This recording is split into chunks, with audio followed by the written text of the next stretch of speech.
Hello friends. Today I am going to show you how I make my covers for my book. This was a question that was DM'd me and so here it is. A tip here, I don't throw, you can tell how old these blades are. I don't throw these blades away, the older ones. When I replace a new one, I save it, and I save it to cut my chipboard. Because I don't want to run a new blade, and I don't have a guillotine. That's the only paper trimmer I have. So you can save this. You can put an S on it or a C on it for chipboard, so that you know that's what this is for. They're no longer sharp to cut paper, but they're sharp enough to still cut chipboard. So I save the old blade and I use it to cut my chipboard. This chipboard, you can make the covers any size you want. That's totally up to you, depending on the size of your project. I need to make a couple more of those water folio books I've been requested to make. And so my covers are at 5 3/4 by 6 1/4. And I need one at 1/2 inch at 6 1/4. So 6 1/4 is the length of my chipboard. And you can make this any size you want, just accommodate it to the size book that you want.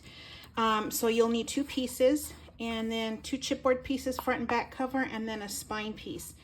And then you're gonna need paper to wrap this in.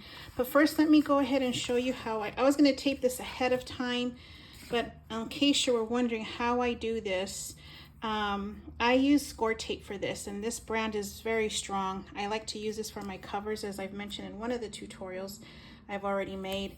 I'm not great at tearing. I always tear it wrong, or I tear the paper. So I kind of just use my bone folder, and I'm sorry for the wiggliness of the table.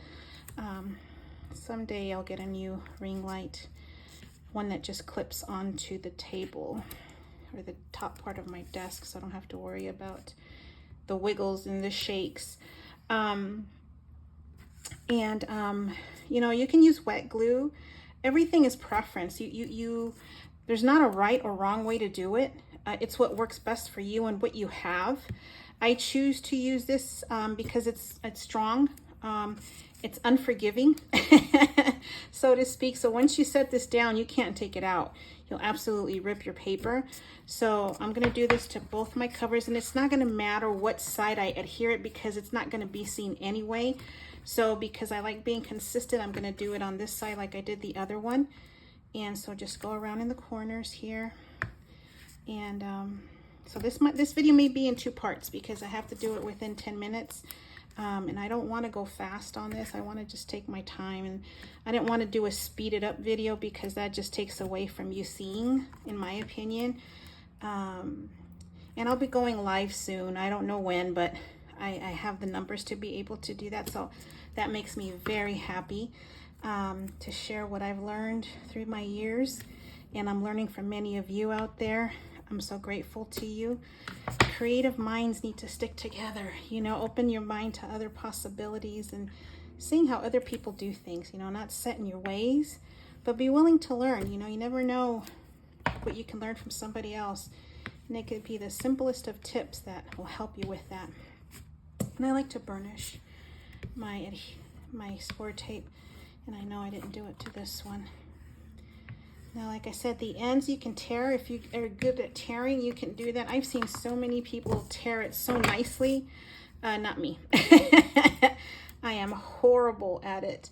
This one is kind of going to go over just a tad, but that's okay, because it just is. And so at the end, tear that there. And I am going to burnish this. Now, to cover it, you can use 8 1/2 by 11 inch paper, which is what I used here. On one of the videos I explained you can use 2, but I had a scrap piece, so there's no need for me to use 2 pieces of paper when I'm going to just trim it afterwards. So I don't want to waste the paper. So I'm going to use 1 8 1/2 by 11 and a scrap of what I had and adhere it to here. The reason why I'm doing this is because I don't have enough paper to wrap my chipboard with just 1 sheet of paper. So I am, as you can see, well, you can't. You see how it cuts off? I'm not going to have enough cardstock to wrap my paper. So in order to accommodate more, I need to add to this piece to extend it a little bit longer. And so now I'll have a piece that'll cover all my chipboards. So I'm going to remove this adhesive backing. I am going to add some wet glue to this because, as I mentioned before, this is very unforgiving, and wet glue gives you a little wiggle room necessary to slide your paper around. Not a whole lot before I press it down. So I just want to make sure it's even on the top, and I don't want to go any wider than the band of the adhesive, the tape. So then I just do this, and then I just burnish it. Okay. And I'm off a little bit, but that's okay because it's going to be folded over anyway. Okay, and so that's that. And so now what I'm going to do is take, I always lose these little pins. I am going to take my scoreboard, and I am just going to score 1 inch on the left side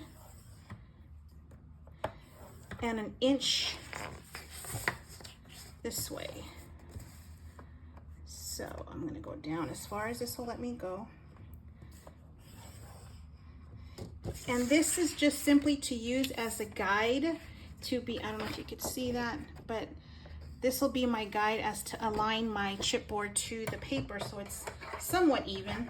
Even then, sometimes I go a little crooked, but I don't know what to say. So I am going to go ahead and remove my backing, my adhesive. And you can remove this however you seem fit. However, sometimes I'll use my blade, my what do you call that? Lord, I forgot the name of it right now. This doohickey. You can use it to remove. I'm sure it'll come to you. My gosh, you step away from the table for a couple days and you forget everything. Jiminy Cricket, I can't believe it. But anyhow, you know what I mean. And just kind of, I just use a little bit here. Then, and you want to make sure you're going lengthwise. You don't want to put it this way, because if you do it this way, this is going to be too long. So you want to make sure you have it going in the right direction. And I'm going to line this corner to the corner of this little, where the intersecting lines meet, and slide a little bit there. It gives me that little wiggle room that I need to work with, and just set and press. Set and press. Then you can burnish on the opposite side. Okay, so there's that piece.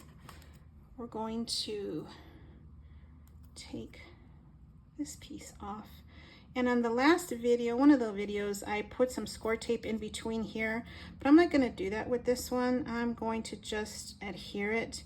And I think this was the problem with putting it on this side. I think I peeled off part of the chipboard. So yeah, that's what happened. Okay, on this chipboard, if you place it on the white, that's how strong this tape backing is. It'll peel off the tape actually. Oh, well, there we go. Finally. The other one, I ripped it to shreds.